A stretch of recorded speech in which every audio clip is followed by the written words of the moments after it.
الله ما ته پته د زمانې کوي به کم یو ګناهونه بس یاد دي. الله ما ته زما شپې معلومې دي. الله ما ته زما ورځې معلومې دي. الله ما ته زما رڼاګانې معلومې دي. الله ما ته زما تیارې معلومې دي. ما ته پته ده چې زما نیکۍ به کم یو ګناهونه مې به زیات دي. رسول الله صلی الله علیه وسلم أهل القرآن هم أولياء الله فمن أعداه فقد أعداء الله ومن والاهم فقد والى الله أو كما قال عليه الصلاة والسلام. وقال الله تبارك وتعالى في شان حبيبه إن الله وملائكته يصلون على النبي يا أيها الذين آمنوا صلوا عليه وسلموا تسليما. ټول د زړه په شوق سره درود شریف ووایئ. اللهم صل على محمد وعلى آل محمد كما صليت على إبراهيم وعلى آل إبراهيم إنك حميد مجيد. اللهم بارك على محمد وعلى آل محمد كما باركت على إبراهيم وعلى آل إبراهيم إنك حميد مجيد.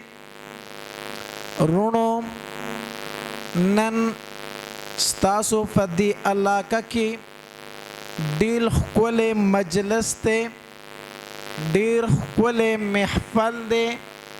زه به پکې بار بار د نبی علیه الصلاة والسلام نوم مبارک یا د نبی علیه الصلاة والسلام د صفاتو نه یو صفت مبارک چې کله ذکر کم نو تاسو به ټول په لوړ اواز سره وایئ چې صلی الله علیه وسلم. رونو په نبی علیه الصلاة والسلام باندې درود ډیر زیات وایئ. د درود شریف ډیر زیاتې پیدې دي په دنیا کې هم او په آخرت کې هم. لکه حدیث مبارک کې راځي نبی علیه الصلاة والسلام د صحابه کرامو په مجلس کې ناست دی. د باندې نه یو صحابي راغی وی د الله پاک پیغمبره ما ځان له د ذکر یو طریقه جوړه کړې ده، صرف تا ته ویم چې زما د ذکر دا طریقه ټیک ده او کو ټیک نه ده. نبی علیه الصلاة والسلام ورته وفرمایل وی ای زما صحابي تا ځان له د ذکر څنګه طریقه جوړه کړې ده؟ وی د الله پاک پیغمبره زه په شپه ورځ کې 2 حصې نور ذکر کوم او یوه حصه په تا باندې درود وام.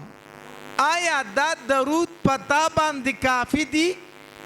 نبی علیه الصلاة والسلام ورته وفرمایل وی ای زما صحابي کو دا درود دی په ما باندې زیات کنه خبوي سبوي خبوي.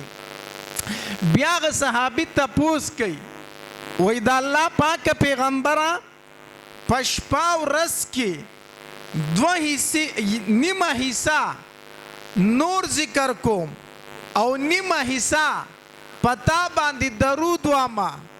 آیا دا درود پتا باندې کافی دی؟ نبی علیہ الصلاة والسلام ورته وفرمایل وی او خو کو دا درود دی په ما باندې زیات کنه خبوي سبوي خبوي. بیا غ صحابي تپوس کوي وای دا الله پاک پیغمبر چې بیا یو کار وکما په شپه ورځ کې 2 حصې پتا باندې درود واما او یو حصہ نور ذکر کوم. آیا دا درود پتا باندې کافی دی؟ نبی علیہ الصلاة والسلام ورته وفرمایل وی او خو کو دا درود دی په ما باندې زیات کنه سبوي خبوي. پوهیږئ خبره کنه؟ بیا ورته صحابي وای د الله پاک پیغمبر یو کار ولې نه کومه چې په شپه ورځ کې ما ته فارغ ټایم میلاویږي ما ته فارغ وخت میلاویږي او پتا باندې درود وام نو دا به کافی وي. نبی علیہ الصلوۃ والسلام ورته وفرمایل وی ای زما صحابي کو داسې دې وکړه دا څنګه چې ته وایې چې تا ته فارغ ټایم میلاویږي تا ته فارغ وخت میلاویږي او په ما باندې درود وایي الله تبارک وتعالی به دې دوه کاره وکړي. څو کاره؟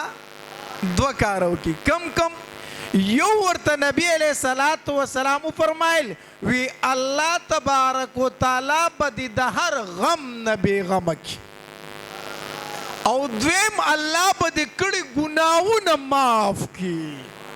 اذن یکفا همک ویغفر ذنبک او کما قال علیه الصلاة والسلام. الله تبارک وتعالی به دې د هر غم نه بېغمه کړي او الله به دې کړي ګناهونه معاف کړي. زه کله کله وایم وامړون له څه پکار دي خو دوه سترګې. ړوند د الله نه نور څه غواړي خو څه غواړي؟ دوه سترګې غواړي. مونږ د الله نه څه غواړو؟ مونږ د الله نه په دنیا کې یو بې فکره زندګي غواړو. د غمونو د ټینشنونو نه یو خلاصه زندګي غواړو.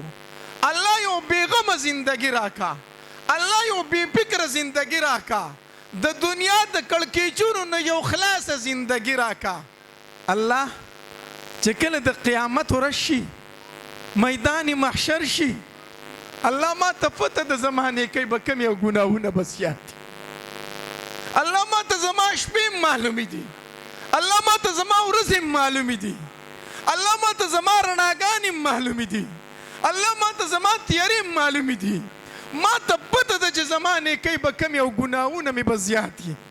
الله کله چې زما د نیکو چاپړې سپک شي او د ګناهونو چاپړې مې دروند شي او ته راته وایې ای بنده یقینا ګناهونه دې زیات دي یقینا نیکۍ دې کمې دي خو زما په محبوب دې ډېر ویلي دا کړي ګناهونه مې درته معاف کړو.